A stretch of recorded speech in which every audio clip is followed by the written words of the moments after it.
I never liked my birthday because bad things always happened, but this year was different because I got gifts that changed everything. It began when a package arrived at my house with no name or return address, just a small black box wrapped in crimson ribbon.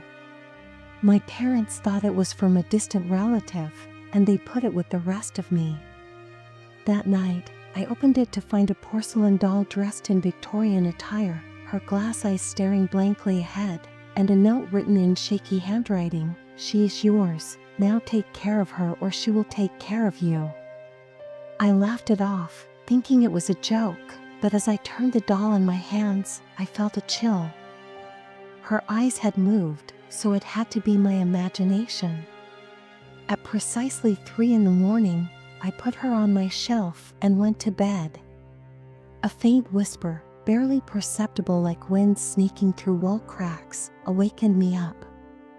I sat up, heart pounding. The room was silent, but then I saw her. The doll was no longer on the shelf. She was sitting on my desk facing me. I tried to convince myself that I had moved her in and forgotten, but the next night she appeared on my nightstand. The night after that she was at the foot of my bed. Then the nightmares began. I dreamed of shadowy figures standing over me, their fingers long and twisted. I dreamed of whispers growing louder each night. By the end of the week, I couldn't take it anymore. I decided to throw the doll away. That was a mistake. That night as I tried to sleep, I heard my closet door creak open. I didn't want to look. I knew what I would see, but I had to. The doll stood there. Her porcelain face cracked, her smile wider than before, and then she moved. I never screamed so loud in my life. My parents rushed in, but by the time they turned on the lights, she was gone. They didn't believe me. No one did, but I know she's still out there watching, waiting, because every year on my birthday I receive another black box. I stopped celebrating my birthday after that year. No cake, no candles, no presents, but the boxes still came, always black, always wrapped in that crimson ribbon. For a while I refused to open them. I'd bury them in the backyard, toss them into the river, even burn them, but no matter what I did, another would appear in my room the next morning. Then on my 18th birthday I made a mistake. I opened one. Inside was something different. This time no doll, just an old rusted key and a note, "Time to come home." Home, what did that mean? My home was here with my parents, but deep down I knew that wasn't what the note meant. That night I had the worst nightmare yet. I was standing in front of a decrepit house, its windows shattered, the W rotting away. The door was slightly open. I knew I had to go inside, but as soon as I did, the door slammed behind me. The air was heavy with the smell of decay, and the walls were covered in peeling wallpaper with dozens of portraits of me hanging on them, all of which had my eyes missing. Then I heard a child's laugh reverberating through the halls, and my blood froze. I turned, and there she was, the doll, but she was no longer porcelain. Instead, she was life-sized, with a cracked face and glass eyes that followed every move I made. "You took too long," she whispered. I woke up, gasping, drenched in sweat, but the nightmare continued when I opened my eyes because the key from the box was in my hand. And on the wall of my bedroom, where nothing had been before, there was now a door that hadn't been there before, and it was slightly open. A part of me wanted to run away from the house and never come back, but something stronger and deeper kept me rooted in place. There was a whisper at the back of my mind that compelled me to keep going, and the key grew hot in my palm, searing my skin and pushing me forward. I stepped toward the door, my fingers shaking as I slid the key into the lock, and the moment it clicked, the door creaked open on its own, revealing nothing but darkness. I stared at the door, my breath shallow, my heart a drum in my chest, and my room had 4 walls that had remained constant for years. The whispers started out as faint as the wind rustling dead leaves, but as they got louder, I heard overlapping voices murmuring in a language I didn't understand. The air became heavy with the smell of damp wood and something metallic, like blood. I should have turned around and thrown away the key, but instead I heard my own voice. The door slammed shut behind me as soon as I entered, sending me into complete blackness. I could feel a cold hand grabbing my spine and my feet moving forward against my will as the darkness whispered inside. The wall behind me was solid as if the door had never been there, so I turned and searched for the handle, but it was gone. I lurched forward, my breath coming in jerky gasps as panic swept through me. The whispers swirled around me, now desperate, and then I saw their shapes shifting in the darkness, figures just beyond my vision, their movements unnatural, jerking like a marionette with broken strings, and their elongated fingers scratching against the wood, leaving deep grooves. A flickering light appeared ahead, revealing a long, narrow hallway with portraits of me on the walls, each one with a distorted version of my face, some with hollow eyes and others with a twisted, grotesque grin that stretched from ear to ear. I couldn't help but step closer to one, and as my fingers touched the canvas, the painted version of me suddenly blinked, stumbled back, my pulse hammering the eyes in the painting, followed me, and then slowly its lips parted, a voice raspy and broken, escaping from it, "It's too late." The whispers turned into cries. Then I felt cold, brittle fingers wrapped around my wrist. I turned my head slowly, and there she was, the doll, but she was no longer a doll. She stood taller now, her once porcelain face cracked and split open to reveal something rotting underneath her glass eyes, which gleamed with hunger. "You should have taken care of me," she whispered. "Now I'll take care of you." The figures surged forward from the darkness, their mouths gaping wide, full of teeth too long and sharp, and my legs refused to move. Nails sinking into my skin, I opened my mouth to scream, but no sound came out. My vision blurred, the walls around me twisted and stretched, the paintings warping into grotesque laughing faces. And then everything went black. When I woke up, I was back in my room. The morning sun poured through the window as if nothing had happened. The door was gone, the key was nowhere to be found. For a moment I thought it had all been a dream, until I saw the black box sitting on my desk. But this time it wasn't wrapped in a crimson ribbon. This time it was open, and inside was a painting of me, but in this one my eyes were missing and my lips were twisted into a smile that wasn't mine. I never knew my grandmother well. She was always a distant figure in my childhood, an old woman with hollow eyes and a whispering voice, always draped in black, smelling of mothballs and something more pungent, something that reminded me of damp earth and decay. When she died, my parents barely mourned. They never spoke of her much, only that she had been a difficult woman with strange beliefs. When a package arrived on my 21st birthday, it was a plain wooden box, worn and unvarnished, tied with a faded black ribbon. My parents exchanged nervous looks when they saw it, but they said nothing. I should have been cautious and ignored it, leaving it outside and burning it, but instead I brought it inside, sat it on my desk, and carefully untied the ribbon. The lid creaked as I lifted it, revealing a single object nestled inside a mirror. It was ancient.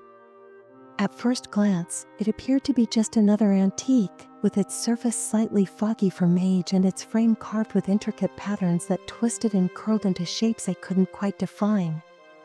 However, something unsettling caught my attention. The mirror showed my bedroom, but not exactly as it was. The lighting was dimmed, the walls appeared older and cracked, as if they had aged 100 years overnight. And then there was me. My skin was pale and my eyes were deeper and sunken, as though I hadn't slept in weeks. But worst of all, my reflection wasn't moving with me. I held up a hand. When I turned my head, the mirror hesitated a fraction of a second too slowly. It followed, but not exactly. Its movements were rigid and artificial, as though it were learning to mimic rather than actually reflect. This made me shiver. Even though I had only visited my grandmother's house once as a child, I remembered it clearly: the rotting wood, the overpowering smell of dried herbs, and the way the shadows in the corners never seemed to sit still. I closed the lid and pushed the box into the back of my closet, telling myself I was just dreaming. I was standing in her bedroom, with dozens of mirrors covering the walls and their surfaces covered in filth and grime. There was a solitary chair in the middle of the room, and as I got closer, I recognized that it was me, but not me. I woke up panting and drenched in perspiration, and my room was silent, but I could feel it. ****.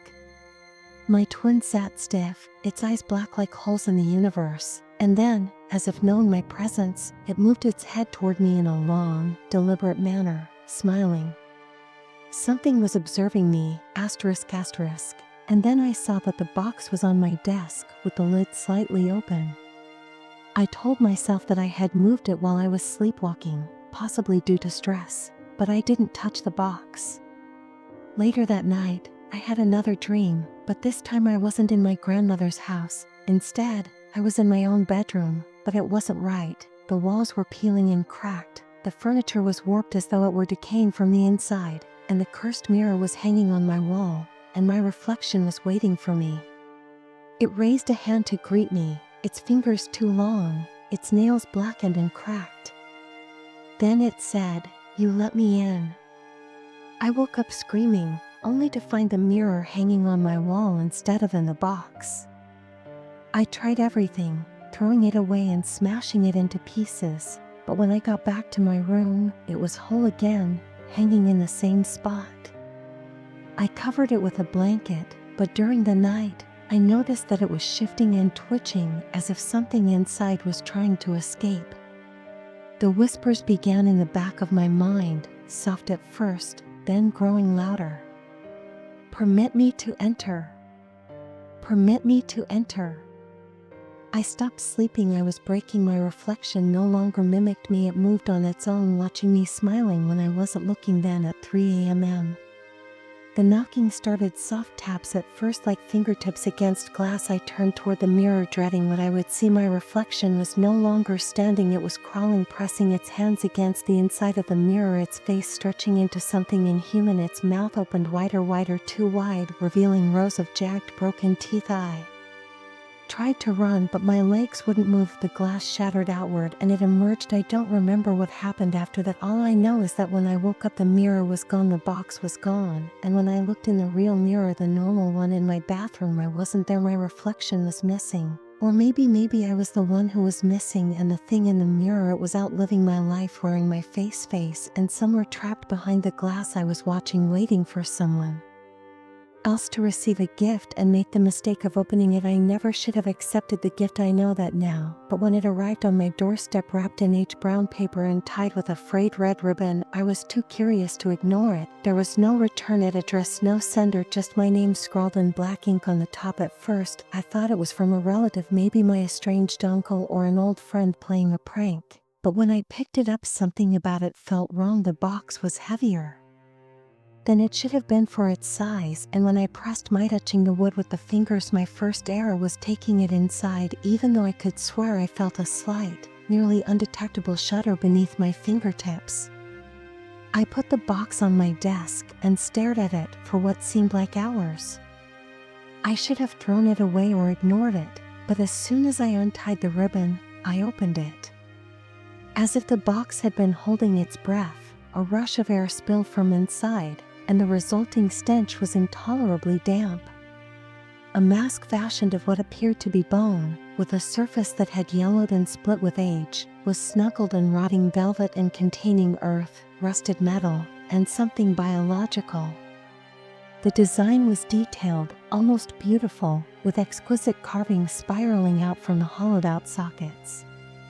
I'm not sure why, but as soon as I touched it, I sensed a change in the atmosphere, as if the room itself was holding its breath. I heard a faint, moist whisper, slipped it on, dropped the mask, and staggered back. I woke up that night to find the mask in my bed.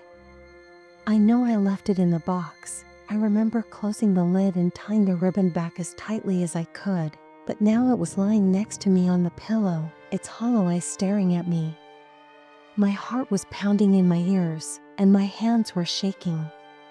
Perhaps I was just tired, or perhaps I was having hallucinations, but as I turned away, I noticed something in the corner of my eye, a shadow standing at the room's edge, watching. Now that it was coming from the walls, ceiling, and air itself, the whispering was louder. The second mistake I made that night was tossing the mask back into the box, carrying it outside, and throwing it in the trash. I heard slow, deliberate footsteps in my house, a dragging sound like something heavy being pulled across the floor, so I locked my bedroom door and stayed put until morning. The box was back on my table, the trash can outside was unopened, but the box was waiting for me. The ribbon was gone, the lid was slightly open, and the mask was inside a different one. The carvings were deeper and more detailed now, with veins running over the surface and two black, gleaming eyes staring up at me from the eye sockets. I thought I was safe until I turned on the bathroom light and saw the box sitting on the counter. The mirror above the sink was fogged as if someone had been breathing on it, and the condensation had jagged, uneven letters written on it. I tried to destroy it. I ran, packed a bag, grabbed my keys, and drove for hours trying to avoid the feeling of invisible eyes on the back of my neck. I checked into a motel, locked the door, and pushed the dresser in front of it. The box was waiting for me unharmed when I got back to my motel room, but when I close my eyes now, I see things. I set the box on fire in an empty parking lot, saw the flames consume the wood, turning it to ash, watched the mask blacken and break, and watched it scream. The figures and shadows moving at the borders of my vision are staring at me from the shadowy corners of the room, and the mask is calling my name now instead of just whispering. I haven't eaten or slept, and the mask wants me. The whispers have turned into shouts, and my reflection is no longer mine. The object in the mirror is smiling even though my lips are still closed, and the mask is now waiting for me on my bed. I know what it wants and what will happen next, but I refuse to let it win. If you hear the whispers and find this, I have one final choice. Don't pay attention to asterisks, and if a package ever shows up at your house, don't open the red ribbon that is wrapped around it because you won't be alone ever again. I now know that I should never have accepted the gift, but I was too intrigued to ignore it when it came wrapped in old brown paper and tied with a frayed red ribbon. My name was written in black ink on top, and there was no return address or sender. At first, I assumed it was a joke from a relative, possibly my estranged uncle or an old friend, but when I picked it up, something felt off. The box was heavier than it should have been for its size, and I swear I felt it move when I pressed my fingers against the wood. Despite this, I took it inside, which was my first mistake. I put the box on my dining table and stared at it for what seemed like hours. I should have thrown it away or ignored it, but as soon as I untied the ribbon, I opened it. As if the box had been holding its breath, a rush of air spilled from inside, and the resulting stench was intolerably damp. An exquisite, almost beautiful design with delicate carvings snaking out from the hollowed-out eye sockets was found within a mask constructed of what appeared to be bone, rusted metal, something biological, and rotting inside nestled in rotting velvet. I don't know why, but as soon as I touched it, I felt like the room was holding its breath. Then, I heard a faint wet whisper, and I put it on. I dropped the mask and staggered back, my heart pounding loudly in my ears, and my hands shaking. I didn't sleep that night, but as I turned away, I noticed something in the corner of my eye, a shadow standing at the edge of the room, watching. I know I left the mask in the box. I remember closing the lid and tying the ribbon back as firmly as I could, but now it was lying next to me on the pillow, its hollow eyes staring at me. Now that it was coming from the walls, ceiling, and air itself, the whispering was louder. There was a chorus of voices speaking in a language I didn't understand, so I threw the mask back into the box, carried it outside, and threw it in the trash. That was my second mistake that night. I heard slow, deliberate footsteps in my house, a dragging sound like something heavy being pulled across the floor. I locked my bedroom door and didn't move until the next morning. The box was back on my table, the trash outside was undisturbed, but the box was here waiting for me. The ribbon was gone, the lid was slightly jar-shaped, and the mask inside was different, with deeper, more intricate carvings that looked like veins spreading across its surface, and two black, glistening eyes staring up at me. I thought I was safe until I turned on the bathroom light. The box was sitting on the counter. The mirror above the sink was fogged as if someone had been breathing on it, and the condensation had jagged, uneven letters written on it. I tried to destroy it. I ran, packed a bag, grabbed my keys, and drove for hours trying to avoid the feeling of invisible eyes on the back of my neck. I checked into a motel, locked the door, and pushed the dresser in front of it. The box was waiting for me unharmed when I got back to my motel room, but when I close my eyes now, I see things. I set the box on fire in an empty parking lot, saw the flames consume the wood, turning it to ash, watched the mask blacken and break, and watched it scream. Faces are peering at me from the shadowy corners of the room, shadows are shifting at the borders of my vision, and the mask is shouting my name now instead of just whispering. The mask wants me, and I can't run or get away. I haven't eaten or slept, and the whispers have turned into screams. My reflection is no longer mine. It's smiling even though my lips are still closed, and the mask is waiting for me on my bed. I know what it wants and what will happen next, but I won't let it win. If you find this or hear the whispers, you have one more choice.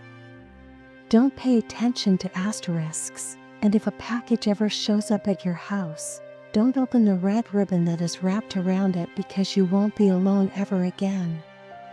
Every time I shut my eyes, I see things twisting and writing shapes in the dark, roots expanding beneath my skin, leaves unfolding inside my chest, and my veins, which no longer seem like veins, pulse, twitch, and move on their own. I don't feel like myself. I feel like something else. I haven't been able to sleep. In the dimly lit motel bathroom, I attempted to cut it out. I got a knife and pressed it against my forearm, just below the elbow, hoping that if I could create a tiny cut and see what was underneath, I might stop it. The blade easily cut through the skin, but instead of blood, it was roots, thin black tendrils that were pushed out from the wound and wriggled like worms as I watched them slither out of my arm toward the mirror, toward the light, toward me. I dropped the knife, and even though my heart was pounding and my breathing was labored, the roots continued to move back inside, crawling under my skin, and the cut sealed itself as if I had never been hurt before. I try not to listen to the whispers, but they're everywhere now, not just in my head, but in the walls, the air, and the worst part is that I can understand them now, their instructions. The motel room has changed overnight. The walls are soft like damp earth, my pillow smells like mulch, and the floorboards creak beneath my feet, but they sound wet now instead of W. I don't know how I got here, but I woke up somewhere else. It looks like my motel room, except that the walls are thick and pulsing vines that weave together to form the shape of a room. The ceiling is alive, shifting as if it were breathing, the bed is covered in black moss, and the door is gone. I try to scream, but my throat is dry and full of leaves, and my fingernails are dark and cracked at the edges. When I put my palm against my chest, I feel movement inside, as if something were trying to come out. I'm not alone, as I thought I was, because I see other people here, half plant, half human, in the corners. They used to be like me, but now they are tangled with roots, their eyes are dark as dirt, and they swing like trees in the wind, their lips opening in wordless cries. They lost their attempt to combat it, so they are now waiting for me to join them. My reflection has vanished. Nothing is there when I look in the mirror, just a blank spot where I should be, but I can sense that someone is observing me. Something breathing is approaching, and I can hear the roots tightening around my bones and wending their way through my muscles. My skin is no longer skin, instead, it is bark that is splitting at the seams and stretching as the thing inside of me presses closer to the surface. I know what it wants, to be free and spread, but I can no longer fight it. I thought I could, that I was stronger, but now I hear them. As I whisper, grow, and twist inside my skull, I see what will happen next. The people who came before me didn't vanish. Instead, they became a part of it, and soon I will too. If you're reading this, it means that I'm gone, but I'm not dead. I've changed, and you will soon be too, because the seed never dies, it just waits, it only grows, and it's already inside you. I feel at ease now, not because my fear has subsided, but rather because I realize that this was a transformation and never a curse. The people in the shadows before me, the ones who swayed like trees in the wind, weren't stuck, they were evolving, and now I am, too. I'm no longer afraid of the whispers, instead, they embrace me. The walls are gone, there is no longer a motel, no furniture, no ceiling, just the forest and the endless green. The air is heavy with the smell of earth and the decay of old wood and new life. The trees pulse as I do, their veins are mine, their voices are mine, the vines embrace me. I am no longer just flesh, I am roots, I am leaves, I am a part of it. Because the seed was never meant for just one person, rather, it was meant to spread and find new soil, and it always does. Somewhere far away, another package has just arrived wrapped in twine and sealed with a name waiting to be opened and grow waiting for you.